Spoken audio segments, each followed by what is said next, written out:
नवनवीन व्हिडिओ पाहण्यासाठी व आमच्या सोबत राहण्यासाठी चॅनलला सबस्क्राईब करायला विसरू नका। तर बघा काय बातमी आहे, सरकारने मागील वर्षी सरकारच्या अखेरीत येणाऱ्या विभागामध्ये काम करणाऱ्या कर्मचाऱ्यांसाठी 8व्या वेतन आयोगाची घोषणा केली होती। तेव्हापासूनच कर्मचाऱ्यांना पगारवाढीचे वेध लागले। पगार नेमका किती फरकाने वाढणार, इथपासून ही पगारवाढ कोणत्या स्वरूपात फायदे ठरणार, इथपर्यंत अनेक प्रश्न कर्मचाऱ्यांच्या मनात घर करून गेले। त्या संदर्भातील एक नवीन माहिती समोर सध्या कर्मचाऱ्यांना बराच दिलासा देऊन जाते आणि आनंदसुद्धा देऊन जात आहे। कारण चर्चा सुरू झाली त्या आयोगानुसार खात्यात येणाऱ्या अनपेक्षित थकबाकीची 8व्या वेतन आयोगाच्या अंमलबजावणी प्रत्यक्ष खात्यावर येणाऱ्या रक्कम जानेवारी 2026 पासून लागू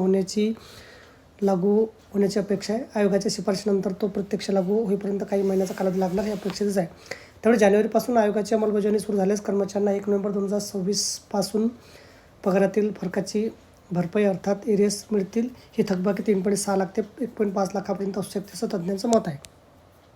सरकारी सेवेत असणाऱ्या महिलांसाठी विशेष मागण्या आयोगाकडे करण्यात आल्या। त्यामध्ये कर्मचारी सुरक्षा, मातृत्व सुविधा, मासिक पाळीशी संबंधित रजा, बालसंगोपन रजा, कामाच्या ठिकाणी समानता अशा मुद्द्यावर सूचना आयोगात पाठवण्यात आल्या आहे। 8व्या वेतन आयोगाची महत्त्वाची बैठक 24 एप्रिल रोजी उत्तराखंडची राजधानी देहरादून येथे पार पडेल, जिथं कर्मचाऱ्यांचे वेतन, भत्ते, निर्वाह वेतनाशी संबंधित मुद्द्यावर चर्चा होणार आहे।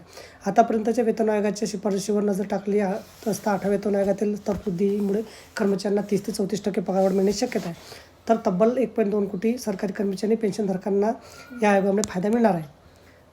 8व्या वेतन आयोगासंदर्भातील एकच प्रश्न अनेक सरकारी कर्मचाऱ्यांच्या मनात आहे, तो प्रश्न म्हणजे आमचा पगार किती वाढणार। या प्रश्नाचं उत्तर मूळ वेतनात लपलं आहे।